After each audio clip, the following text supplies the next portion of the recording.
Well, it's been an entire year, 52 weeks covering some of the best and worst Funimation has added to its library in the years of 2020 and 2021. So I should do a big old celebration on one of my favorite series. Oh wait, I already did that in May. Well, them's the breaks.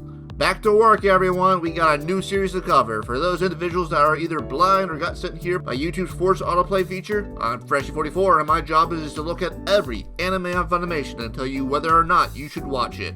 And today we start year 2 with Kemono Jihen. Kemono Jihen takes place in a world where the ancient demons of yore exist. Referred to as Kemonos, they've had a long history of humankind, having a bloody war about 1,000 years ago, which forced them to recognize that they could never live in harmony with the humans. So they decided to wipe their existence from the human consciousness, choosing to live a life in the shadows over one in constant war. But the monster fuckers couldn't help themselves, and the demons weren't going to turn down some fun time, especially since they can take human forms. Which does solve a lot of the logistical issues that may come with committing the act. But of course, some unprotected monster banging would result in some hybrids popping up.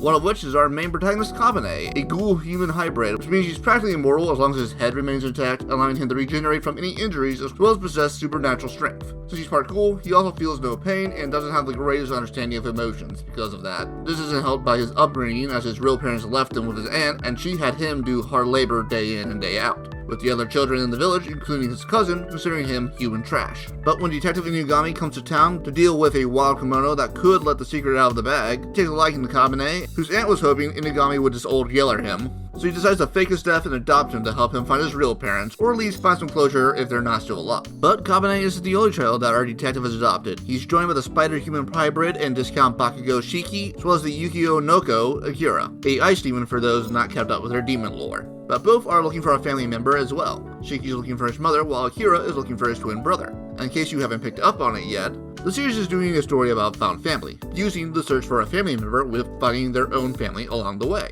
which I really dig conceptually. This is enhanced by the fact that Kabane doesn't understand emotions and relationships, since, you know, the whole aunt wants to be dead thing. But his growing relationship between him and the other kids, as well as a growing understanding of the deeper concepts behind them, showcase the progression these kids go through, as they get closer and closer.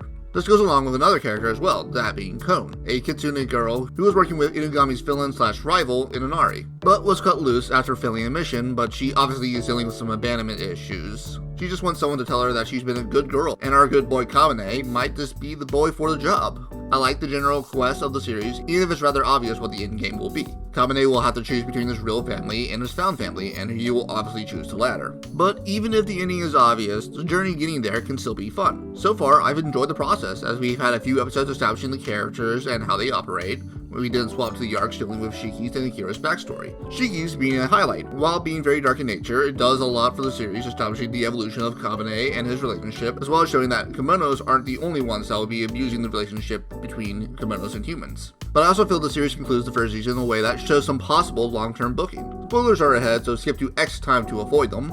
The three kids, while spending the entire first season together, decide to split up, with the promise that they will meet up again to help Kabane find his parents. But I find this very promising, as we could have different POVs focusing on our initial three kids, their encounters with possible other kimonos or hybrids, as well as interlocking plot points that will expand the world our characters inhabit, as we all wait with excitement for our trio to reunite either in passing or for a major plot point. But that concludes the spoiler section. But should you watch Kemono Jihen?